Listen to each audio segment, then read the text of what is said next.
Hello दोस्तों, कैसे हैं आप? मैं आपका दोस्त सियाबाज फिर हाजिर हूँ। इस बार ना कोई किस्सा है, ना कोई नज़म, ना कोई शायर, ना कोई शायरा। बस बहुत अरसा हो गया था आप सब लोगों से मुखातिब हुए। ये रिश्ता जैसे मानो जो हम लोगों ने बनाया है, शायद जिंदा भी है या नहीं मैं जानता नहीं, मगर फिर भी कोशिश करता हूँ इस जिंदा मुर्दा रिश्ते में कुछ जान डालने की। तमाम उम्र चला हूँ और घर नहीं आया। लगता है जैसे मुझे ये शहर ही रास नहीं आया। तबीयत नासाज है, दिल परेशान है, मैं उदास हूँ, घबरा गया हूँ। और इसी घबराहट में अपनी अम्मी की याद आई। हम्म, अपनी माँ की। ना जाने क्यों बचपन से मैं अपनी माँ को अम्मी ही कहता हूँ। शायद अलिफ लैला का असर है। मैंने आज तक अपनी अम्मी को माँ कहा ही नहीं। और ये बात का एहसास मुझे आज किसी ने करवाया कि तुम अपनी अम्मी को अम्मी क्यों कहते हो। ये तो वो लोग कहते हैं। लेकिन मैंने कहा, मैंने अपनी अम्मी को अम्मी के अलावा कुछ कहा ही नहीं। शायद मैं भी वही लोगों में से एक हूँ। खैर, आजकल शब्दों के, अल्फाजों के भी बहुत पॉलिटिसाइजेशन हो गया है। मुझे लगा कि मेरे लिए अम्मी और माँ तो बस एक जैसी ही चीज़ें हैं। बड़ा ही ज़्यादा इज्जत हो जाए तो मैं अपनी अम्मी को अम्मी जी कह देता हूँ, या अम्मी जान। खैर, ये सब बातें सियासत के गलियारों में ही ठीक लगती हैं। मैं और आप अदने से इंसान जिनकी ज़िंदगी में कोई अहमियत नहीं है, आज है कल नहीं है, क्या फ़र्क पड़ता है? जिनको पड़ता है उनको पड़ता होगा, लेकिन आप और मैं कहाँ इन चीज़ों में पड़ने वाले हैं, है ना?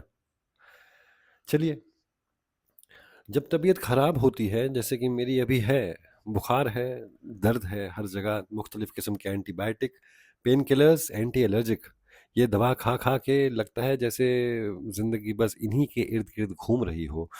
सुबह उठता हूँ, सोता हूँ, फिर उठता हूँ, फिर सोता हूँ, बीच में थोड़ा बहुत खाना खा लिया और बस यूं ही ज़िंदगी कट रही है। तो ख्याल आया, ना जाने इस वक्त में मेरा सबसे करीबी कौन है। आंख बंद की तो एकदम से ख्याल आया, मेरी अम्मी। यहाँ कौन किसी के लिए रोता है मेरे दोस्त? सबको अपनी ही किसी बात पे रोना आया, लेकिन हाँ, इसमें एक अपवाद है, इसमें एक एक्सेप्शन है। वो है तुम्हारे माँ बाप, तुम्हारे वालिदैन, योर पेरेंट्स।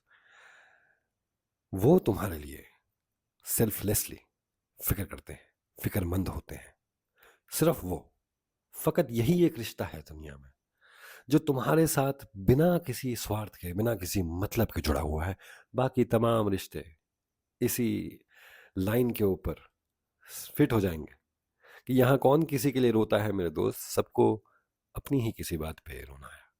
ये एक पॉलिटिशियन थे अमर सिंह, जब उनकी मौत से, उनके इंतकाल से कुछ वक्त पहले उन्होंने ये बात किसी इंटरव्यू में कोट की थी और मुझे तब की याद है।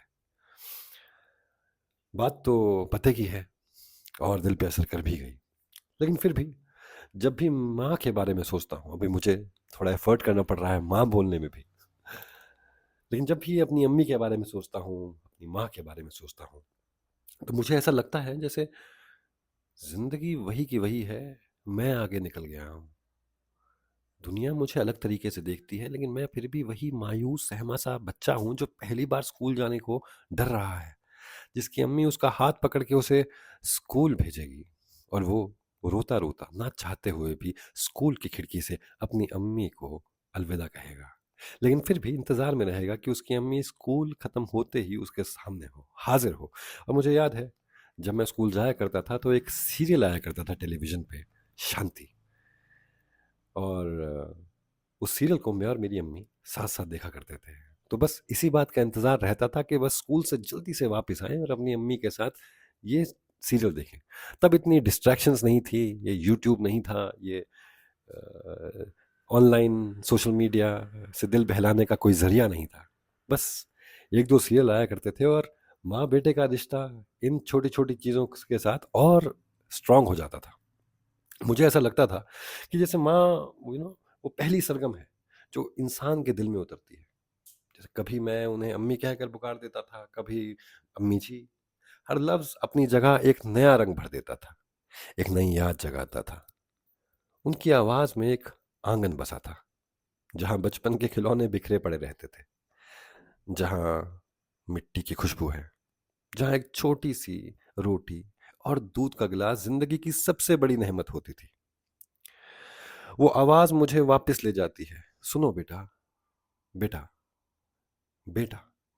वो आवाज मुझे वापस ले जाती है उन दिनों में, जब दुनिया छोटी सी थी और माँ की गोद दुनिया की सबसे बड़ी पनाह।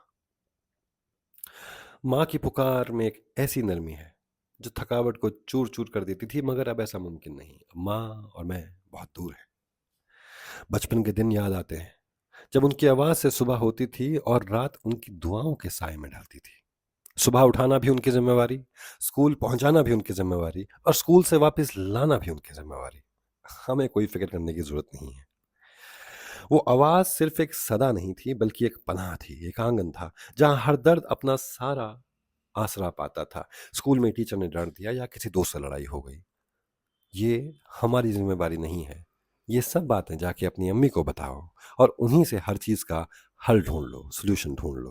और अम्मी हमेशा कहती थी, कोई नहीं, कल अच्छा आएगा, तुम समझदार हो, तुम मेरे राजा बेटा हो। माँ की आवाज में एक दुआ है दोस्तों, जो हर वक्त मेरे साथ चलती है। जब वो कहती थी, बेटा संभल के, तो लगता था जैसे जिंदगी का हर मोड़ आसान हो गया है। जब वो कहती थी, खुदा तुम्हें खुश रखे, तो लगता था जैसे फलक से रोशनी उतरकर मेरे दिल में बस गई है। और हाँ, जब रात के सन्नाटे में उनकी याद दिल को छू जाती है, आज भी रात के सन्नाटे में जब उनकी आवाज मेरे दिल को छू जाती है, तो महसूस होता है कि माँ की आवाज सिर्फ एक याद नहीं, बल्कि एक जिंदा साथी है, एक जिंदा किताब है। वो आवाज मेरे अंदर चलती है, जैसे हवा में खुशबू, जैसे रात के बाद सुबह। माँ, अम्मी, अम्मी जी, इन सब में एक ही रूह है, मोहब्बत। और वो मोहब्बत आज भी मेरे अंदर चलती है, जैसे एक नदी जो कभी रुकती नहीं, जैसे एक दुआ जो कभी खत्म नहीं होती। दोस्तों, ऐसे बहुत से लोग हैं जिन लोगों की माँ नहीं है, ऐसे बहुत से लोग हैं जिन्होंने अपनी माँ को देखा ही नहीं। मैं दुआ करता हूँ कि ऐसा नसीब हर किसी को ना मिले, और जिन भी लोगों की माँ है वो अपनी माँ की और कद्र और फिक्र करें, और माँ को हमेशा वो आयाम दें अपनी जिंदगी में कि बस आपकी अम्मी ने कुछ कह दिया तो सर झुका के सिर्फ हाँ निकले। बहुत इज्जत देनी हो तो जी हाँ, जैसा आप कहें।